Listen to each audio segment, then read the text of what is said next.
Hi, this is a quick video showing faculty some options that we can use in Teams as a way to contact our students if and when we are not on campus. I have some default teams of just things that I'm working on, but if I wanted to create a new team, I would just go up here and say create team. And I have been creating these as a class.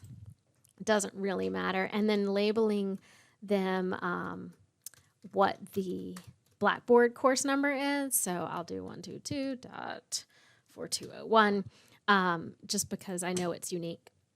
And boom, the class has been created. You can skip this for now, search for students, and I will because I don't want to pull their information up.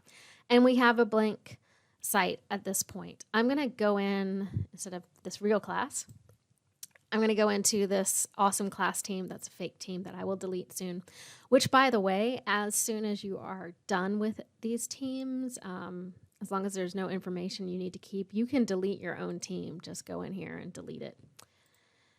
So when we go into awesome class team, you can see I've been playing around with another faculty member. You've got some options. You can create class note, assignments, grades. I wouldn't bother with that kind of stuff. I think Blackboard is still the best place to do that.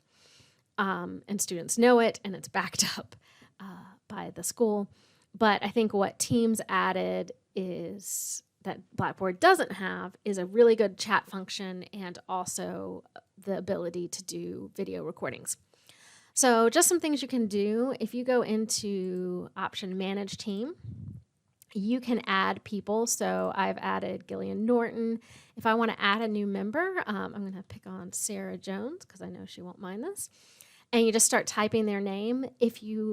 I have some students who have relatively common names like John Smith. So make sure you're paying attention to what this prefix is. If it matches their email on your class roster, you'll be getting the right student. And just click this and you can click add to add that person, and that person is now in there. The good thing is that even though we have slightly different email addresses, there's the waketech.edu ending for faculty and the my.waketech.edu ending for students. We're all on these team sites together. So I have been able to add students, and you will too, for your classes. And if you press close, you can see who the members or guests are. If you ever wanted to make someone an owner, they could change to an owner as well. Tags, that seems, I haven't actually used this yet, but I think I was playing around with this. You can group people. Maybe you want to tag it group 1, group 2, group 3, and then you could send a message to @group 1, and it will only notify those students.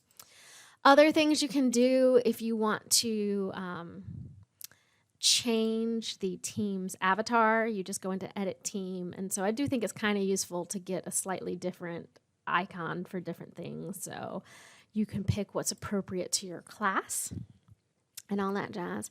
But mainly what you'll be doing is in the main area. So you can add channels if you want. If you go in here, you can do add channel, and this would be like group 1 channel if you want to. And you can change it to see it's for everyone, and then or you could make it accessible to only a specific group. Up to you. And add it. That then adds a new channel, and it has its own kind of activity area and chat area that you can use. I wanted to show you, the main thing I think we'll be using this for is chatting. The thing that I showed in the student video still applies here as well. But if you want to make a video, one quick way, not make a video, if you want to have a video conference, one quick way is just to do this meet now. And I can say, hey, test meeting, and turn on meeting now. It might freak out the fact that I am doing a video recording and doing the meet now, but you can turn on your web camera if you've got that plugged in. And you also, however, could schedule a meeting by going in here and selecting a specific time. So I could make that for tomorrow from 12 to 12:30, and it would go on this channel. If we wanted to make add attendees, so I'm going to say Gillian Norton is a required attendee, and I press send, and that then is a test meeting, and you can go in and join it once that time period is there. It should send an email to the person because I've made it a mandatory meeting for Miss Norton. And yeah, I think that's pretty much it. Oh, the other thing I wanted to show you was how you can just talk with a student individually. So the meetings and the just meet now button that would automatically turn into a meeting are one way, but say you and your student both have teams involved and you just want to do an individual conversation. If you go over into calls, you can look at your contacts, and if, say, you don't have a contact up here,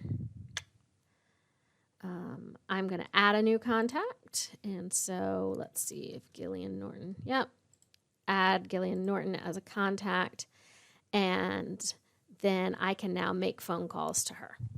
And those are some quick and dirty tips that I hope you find useful as we all navigate this together.